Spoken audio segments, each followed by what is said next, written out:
अस्सलाम वालेकुम फ्रेंड आप देख रहे हैं मेरा यूट्यूब चैनल मरहबा टेलर। फ्रेंड आज हम आपके साथ इस कॉलर की कटिंग शेयर करते हैं। इसकी मुकम्मल डिटेल इस वीडियो में मौजूद है, कटिंग की और स्टिचिंग की।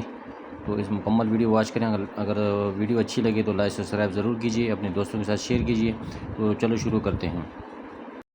बस जो बाजारी कॉलर है, ठीक है, हमने इनको छोटा करना है, नोक भी छोटी करनी है और चौड़ाई भी छोटी करनी है। तो सबसे पहले आपने जो छोटा पल्ला होता है इसके बराबर आपने इसको कटिंग करना है। जितना भी आपका छोटा पल्ला होगा तो उसके बराबर आपने दोनों पल्ले बराबर कर देने हैं, क्योंकि हमने इसकी चौड़ाई भी कम करनी है और इसकी नोक भी छोटी करनी है। इसको आपने पहले इसको चांटी कर देना है।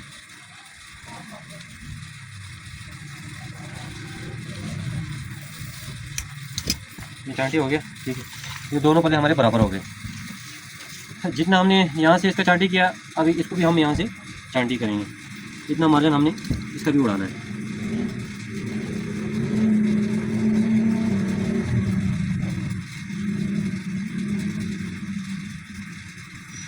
ये हमारा ये भी चांटी हो गया, ठीक है।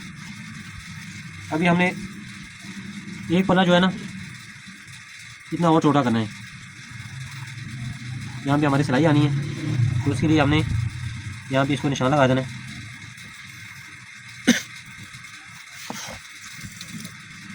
इसको आपने छोटा कर लेना।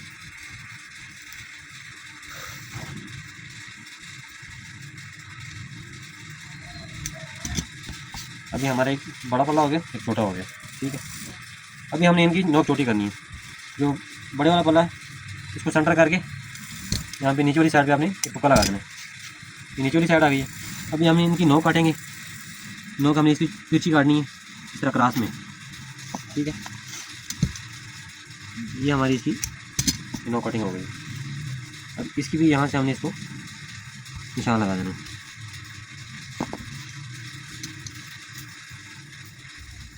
ये हमारा जो बड़ा पल्ला है वो कटिंग हो गया।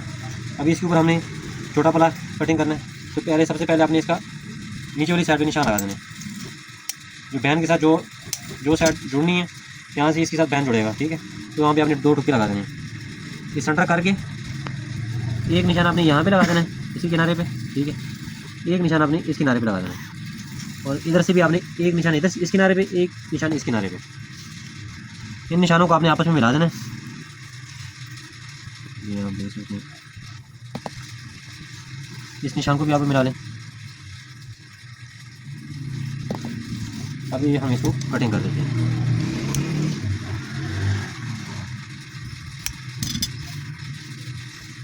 ये हमारी कलर की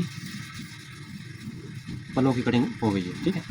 अभी हमारा जो इसका बैन है, सबसे पहले आपने यहाँ पे सेंटर पे इसका एक टुक्का लगा देना है, जिस साइड से आपने जोड़ना है। अभी आपने नाप लेना है इसको सेंटर के साथ मिला के, जहाँ तक आपका ये आ रहा है यहाँ पे एक छोटा सा आपने निशान लगा देना है, इस किनारे पे भी और इस किनारे पे भी। यहाँ पे इनकी कट बने, इसको आपने आपस में मिला के जहाँ पे आपने निशान लगाया वहाँ पे आपने एक छोटा सा 2 सूत्र का आपने कट बनाना है और यहाँ से आपने इसकी बहन की गुलाई कर देनी है।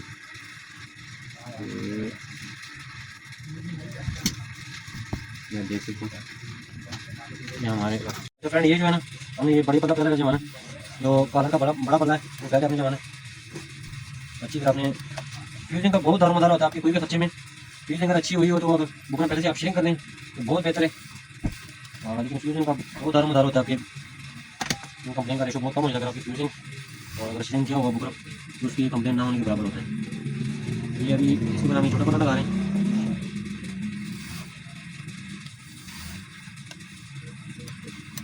यहाँ से हमारे एक सूत्र बढ़ रहा है तो हमने इसको एक सूत्र आपने चांटी कर देना है। दोनों पल्ले आपके बिल्कुल बराबर आने चाहिए।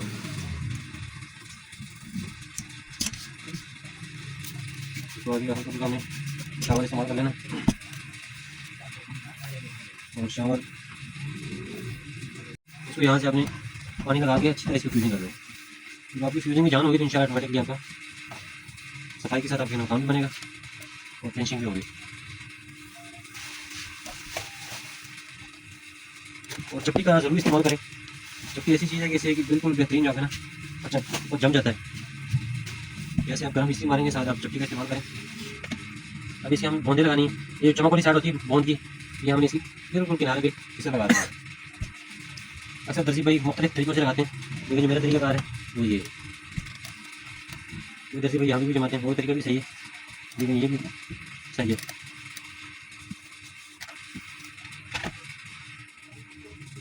चमक वाली साइड ऊपर करके ऊपर ही हमने बुकरम की टोपी लगा देंगे।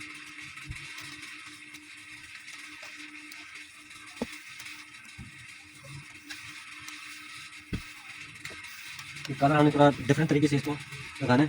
तो इंशाल्लाह इसकी स्टिचिंग की भी इंशाल्लाह आपके साथ वीडियो शेयर करेंगे कि इनको हम किस तरह तैयार कर रहे हैं। अब इसे आप जो है ना बैन वाला पला जमा रहा हूँ। जब भी आप जमाएं इसको नीचे वाली साइड में जरूर देखा अगर कोई इसमें कोई दागा शागा ना आ जाए नीचे, अगर कोई वाइट सूट हो तो उसमें अगर धागा कोई नीचे आ जाए तो बहुत बुरा लगता है वो।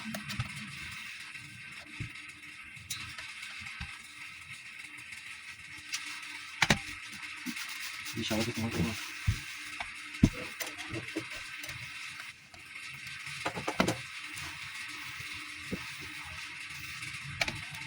अभी जो ड्राइंग ऊपर वाला पल्ला है ये हमने बिल्कुल सेंटर में रखे, दोनों साइडों के बराबर होना चाहिए। और यहाँ पे आपकी सिलाई का मार्जिन लाजमी होना चाहिए, ऊपर नहीं आना चाहिए। और नीचे से भी मैं यहाँ पे एक सूत्र का वायर रखता हूँ कि नीचे सिलाई जो है वो भी मेरे सिंगल बुकरम के ऊपर आए।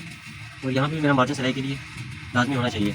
अक्सर जो नए सीखने वाले हैं वो इसके ऊपर देते हैं तो कलर पे सही तरह फोल्ड नहीं होता। यहाँ पे लाजमी इसका मार्जिन होना चाहिए सिलाई के लिए, कलर के पल्लों में भी और ड्राइंग के पल्ले में भी होना चाहिए। इनके सेंटर में आपने एक छोटा सा रुका लगा दें।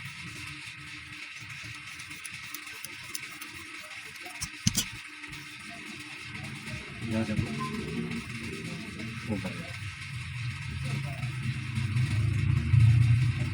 हमारा फिटिंग कंप्लीट हो गई। अभी हम आपके साथ इसकी स्टिचिंग शेयर करते हैं कि आपने इसको यहाँ पे इसको फोल्ड कर देना है। बिल्कुल इसके यहाँ पे नोक जो है ना आपकी, जहाँ पे आपका कपड़ा फोल्ड हो रहा है बिल्कुल इसके किनारे पे आना चाहिए। सबसे पहले आपने यहाँ से आपने चांटी कर देना है इसको, जो कॉलर के साथ आपका कपड़ा जितना भी हो तो आपने इसको चांटी कर देना है। सबसे पहले आपने कॉलर पे जो है ना यहाँ पे आपने सेंटर का एक टुकड़ा लगा देना है। ठीक है, ये टुकड़ा लग गया। अब ये इसके साथ हमने ये बैंग का जो पल्ला है कॉलर का वो अटैच करना पहले। ठीक है, ये सेंटर के साथ आपने मिला के इस तरह इसको अपनी इस तरह नापना है। ठीक है, इस तरह नाप के फिर आपने सिलाई यहाँ से शुरू करनी है। अब इसको मैं यहाँ से सिलाई शुरू करता हूँ। ये कॉलर बनाने का कुछ अलग तरीका है। आपने यहाँ पे जितना मशीन का पैर है उतना ही आपने इसका दबाव लेना है।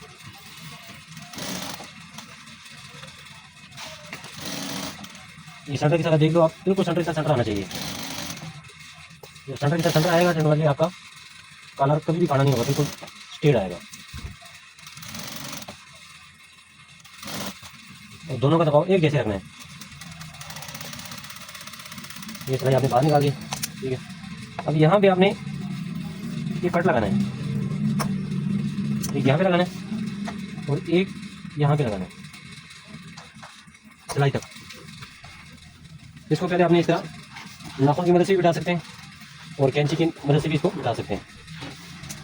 जहाँ पे आपका कॉलर बैठ रहा है ये कैंची का ये वाले हिस्से से भी आप इसको बिठा सकते हैं। बिल्कुल ये जड़ में बैठना चाहिए। ये देख रहे हैं, अभी इसको ना आपने इस तरह इसको बिठा के यहाँ से अभी आपने सिलाई शुरू करनी है। कॉलर को अपनी जगह पे बिठा के यहाँ से आपने इसको पका दिया तो गुलाई के साथ बिल्कुल आपने सिलाई साथ साथ बिल्कुल लेके आना है। यहाँ पे आपने गुलाई में वाया नहीं देना। ठीक है, और जहाँ पे हमारा ये कट लगा हुआ है ये कट की बिल्कुल किनारे पे आना चाहिए। और यहाँ से जो हमारी सिलाई है ये साथ साथ आगे इन नोक पे आपने बाहर सिलाई निकाल देनी है। और यहाँ से आपने बिल्कुल यहाँ से इसका दबाव शुरू हो रहा है कपड़े का, वहाँ पे आपने सिलाई साथ शुरू कर देनी है। और यहाँ पे आगे आपने एक सूत्र का वाया देना है। ये जितने भी सिलाई मैं अभी लगा रहा हूँ इसमें आपने एक सूत्र का वाया देना है। एक सूत्र का वाया दे के यहाँ पे आगे फिर आपने साथ बिल्कुल जब यहाँ तक आपकी सिलाई पहुँच जाएगी फिर आपने बिल्कुल साथ हो जाना है इसको। और यहाँ से आपने मार्जिन नहीं देना। सिलाई को मैंने बाहर निकाल दिया। ये कपड़े को आपने ज़रा खींच लेना है नीचे से, ये नीचे बिल्कुल प्लेन आ जाए, साफ आ जाए। अब यहाँ पे आपके जो कट में लगाया हुआ है ये सिलाई तक आपने इस तरह गुलाई में आपने आ जाना। गुलाई के साथ साथ आपने बिल्कुल सिलाई लगानी। और यहाँ पे जो एंड है, जो फैन का एंड है बिल्कुल, यहाँ पे आपने 1 सूत्र का वायर दे देना। इधर भी आपका 1 सूत्र का वायर हो, बिल्कुल साथ नहीं लगाना, क्योंकि हमने बीच में इसको पट्टी लगानी होती है, तो पट्टी के लिए भी जगह लाजमी होनी चाहिए। अब यहाँ से हमें ये कट लगाना है, ठीक है, और यहाँ से हमने ये दबाव काट देना है, और यहाँ से हमने ये कट लगाने हैं, क्रास में कट लगाने, सिलाई नहीं काटने की, सिलाई तक होनी चाहिए। और यहाँ से हमने यहाँ से मार्जिन देके ये यहाँ पे कट लगाना है, तो साथ ये पूरे में कटिंग कर देंगे।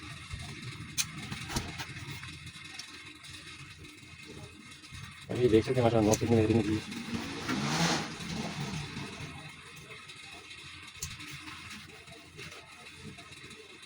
माशाल्लाह, बिल्कुल बेहतरीन है, बन गया। अभी मैं रेशमी धागा चढ़ाता हूँ, तो उससे हमें सिलाई लगानी है। अभी जो सिलाई है ना, हमने यहाँ से इसको स्टार्ट करनी है, तो हमें चमकीला धागा लगाना है, तो इसकी हमने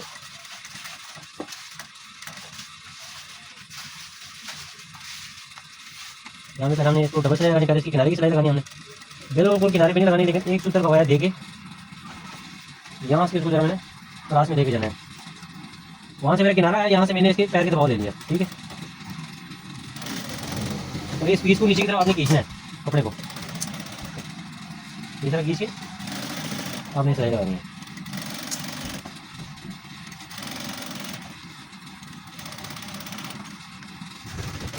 यहाँ पे आके आपने किनारे पे निकालना है, यहाँ पे पैर की हमारी सिलाई लगी, यहाँ पे किनारे पे।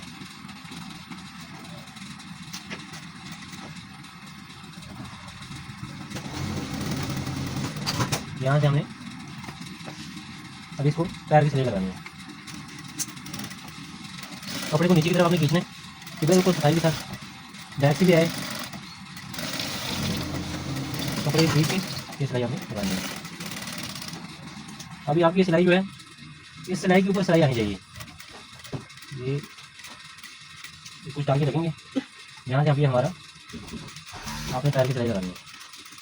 अभी यहाँ पे हमने इसकी किनारे पे सिलाई लगानी है, यहाँ से हमारे पैर की सिलाई शुरू हो गई, यहाँ से हम किनारे पे आ गए हैं, जिसको हम कंकर की सिलाई बोलते हैं।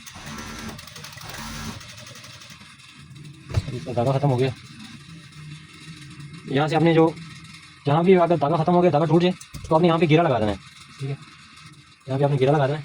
उसके बाद हम फिर सिलेंडर के साथ आग को जला देंगे। अभी जहाँ से हमारा धागा खत्म हुआ था, वहाँ से हमने इसको शुरू करना है। ये जो कंकर की सिलाई होती है किनारे की, ये बहुत एहतियात से लगानी होती है। यहाँ पे आके आपने ये नीचे आपकी पैर की सिलाई आ जाएगी, यहाँ पे आपने धागा बड़ा काट के उसको धागे खींच के यहाँ पे इसको घेरा दे देना है।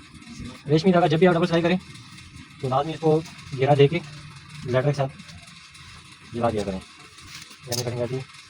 इसको भी हम यहाँ पे घेरा लगाते हैं।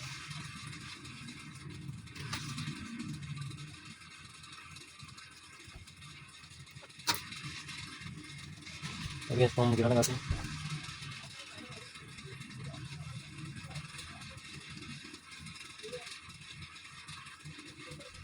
हमारा घेरा लग गया, यहाँ से हमें थोड़ा सा आगे कटिंग कर देना है, और इसको भी थोड़ा सा जला कर मैं लेटर से जला दूँगा। अभी हमने इसको कटिंग करना है, जितना हमने दबाव के लिए मार्जिन रखना है, जितना हमने इसको कटिंग कर देना।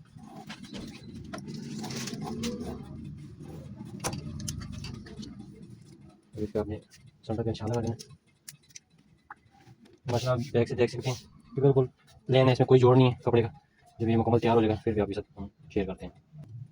ये अभी आप देख सकते हैं इसकी बैग है, बैग से कितना प्लेन है, बिल्कुल इसमें जोड़ नहीं है, तो बिल्कुल इसका पता नहीं चल रहा इसका फ्रंट कौन सा है और बैक कौन सा है। इतना सफाई के साथ ये देख सकते हैं आप दोनों साइड हैं, और ये इसका फ्रंट है, और आप शेप देख सकते हैं।